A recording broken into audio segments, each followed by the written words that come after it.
فارق حق و باطل سیدنا حضرت عمر بن خطاب فاروق اعظم رضی اللہ تعالی عنہ کا یوم شہادت یکم محرم الحرام۔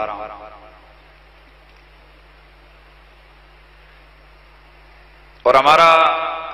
گزشتہ سے پیوستہ سلسلہ بھی عشر مبشرہ کا چل رہا تھا، تو اس سے عرض کرنا چاہتا ہوں کہ یکم محرم الحرام یوم شہادت سیدنا فاروق اعظم کے حوالے سے یہ انتہائی ضعیف اور انتہا درجے کا کمزور قول ہے۔ یعنی یہ جو حضرت سیدنا فاروق اعظم رضی اللہ تعالیٰ عنہ کی شہادت کو یکم محرم کو بتایا جاتا ہے، تو یہ بالکل یوں سمجھ لیں آپ کہ ضعیف اشد ترین